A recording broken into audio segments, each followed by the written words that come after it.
ओम शांति।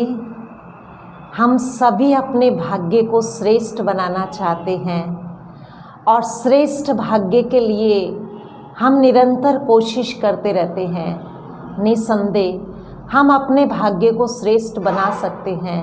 बस उसके लिए आवश्यकता है अपने अंदर समाई हुई शक्तियों को पहचानने की, अपने अंदर छिपी हुई योग्यताओं को पहचानने की और उनको कार्य में लगाने की, क्योंकि हम सभी के अंदर अनंत शक्तियाँ और अथाह योग्यताएं समाई हुई हैं। जो भी श्रेष्ठ भाग्य को प्राप्त किया है, जिन्होंने भी सफलता को प्राप्त किया है, उनमें और हमारे में कोई विशेष अंतर नहीं है। बस इतना सा फर्क है कि उन्होंने अपने योग्यताओं को, अपनी शक्तियों को पहचाना, उनको कार्य में लगाया।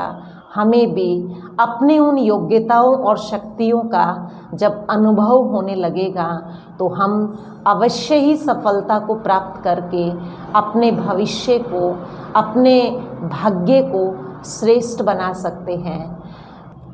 पीछे हमने भाग्य को श्रेष्ठ बनाने के लिए 2 कदम की चर्चा की थी। पहला कदम था कठिन परिश्रम।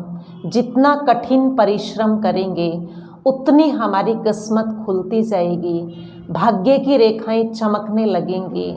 और दूसरा कदम था लगातार प्रयास, क्योंकि तुरंत सफलता मिल जाए ये ज़रूरी नहीं है। कई बार लगातार प्रयास करने के बाद हमें सफलता का मुंह देखना पड़ता है। इसलिए जब तक हमें अपनी मंजिल ना मिल जाए, अपने प्रयासों में ढीला नहीं होना है, लगातार प्रयास करते रहना है। और भाग्य को श्रेष्ठ बनाने के लिए तीसरा कदम है जीवन में आई हुई चुनौतियों को स्वीकार करने का साहस चाहिए, क्योंकि चुनौतियां जीवन में अनेक प्रकार की आती हैं। कई बार कठिन परिश्रम और लगातार प्रयास करने के बावजूद भी हमें सफलता नहीं मिल पाती है, असफलता का मुंह देखना पड़ता है और इस तरह की निराशाजनक स्थिति सामने आ जाती है कि हम निरुत्साहित होने लग जाते हैं। परंतु हमारे सामने जो भी चुनौतियां आती हैं वो एक अवसर बन के आती है। वो चुनौतियां हमें कुछ सिखाने के लिए आती हैं, वो चुनौतियां आगे बढ़ाने के लिए आती हैं। सिर्फ उनको स्वीकार करने का साहस चाहिए, क्योंकि एक शांत समुद्र कभी किसी को अच्छा नाविक नहीं बना सकता है। जितने भी संसार में सफलतम व्यक्ति हुए हैं, जितने भी श्रेष्ठ भाग्यवान व्यक्ति हुए हैं, उन्होंने अनेक चुनौतियों को स्वीकार किया, उनका सामना किया और उन चुनौतियों को अवसर समझ के उतने ही लगन, उतने ही अधिक मेहनत के साथ अपने लक्ष्य की ओर अग्रसर होने के लिए प्रयासरत रहे, तभी उन्होंने सफलता को प्राप्त किया। यदि हम इतिहास को देखते हैं तो कितने ही ऐसे व्यक्ति हैं जिन्होंने अनेक चुनौतियों को स्वीकार करने के बाद सफलता को प्राप्त किया और श्रेष्ठ भाग्य बनाया।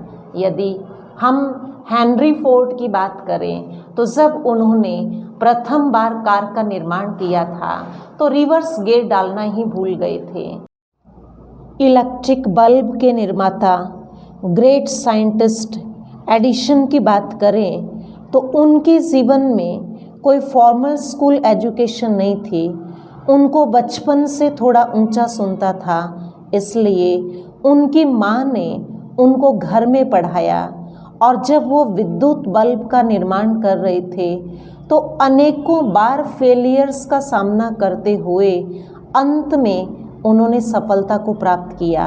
लेकिन हर फेलियर को उन्होंने चुनौती के रूप में स्वीकार किया, अपने प्रयास में अडिग रहे, निरंतर कठिन परिश्रम करते रहे और अंत में जाकर के उनको सफलता मिली। 1940 में जब वो 67 इयर्स के थे तो उनकी सारी लैब जल गई और जब अपने सारे प्रयासों को धूल में जाते देखा तो उन्होंने कहा, हे भगवान धन्यवाद, मेरी सभी गलतियाँ जल गई, अब मैं एक नई शुरुआत करूँगा। क्या वंडरफुल एटीट्यूड था उनका। अतः ये हमें यही सिखाते हैं कि चुनौतियाँ जीवन में अनेक प्रकार की आ सकती हैं। उन चुनौतियों को स्वीकार करके, उनका सामना करके, उन चुनौतियों से और अधिक कुछ सीख करके हमें अपने लक्ष्य की ओर, अपने मंजिल की ओर बढ़ते रहना है और निसंदेह हम अपने भाग्य को ऊंचा बनाने में इस पॉजिटिव एटीट्यूड को अपना करके श्रेष्ठ बना सकते। अब्राहम लिंकन जी को देखें तो 2 बार व्यापार में घाटा हुआ, 8 बार इलेक्शन हारे, पत्नी का देहांत हो गया और अंत में जाकर अमेरिका के राष्ट्रपति बने। क्या इन व्यक्तियों को हम असफल कहेंगे? नहीं ना, सफलता को प्राप्त किया, लेकिन उनके सामने जो अनेक चुनौतियां आई उनको स्वीकार करते हुए उन्होंने हार न मानी, लेकिन अपने लक्ष्य की ओर निरंतर आगे बढ़ते रहे। इसीलिए किसी ने ठीक ही कहा है, असफलता एक चुनौती है, इसे स्वीकार कीजिए। असफलता एक चुनौती है, इसे स्वीकार कीजिए। क्या कमी रह गई देखिए और सुधार कीजिए, देखिए और सुधार कीजिए।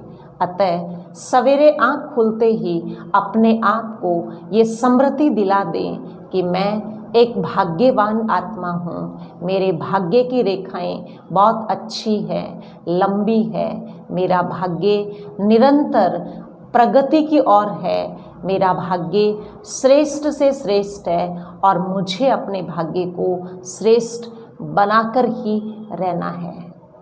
ओम शांति।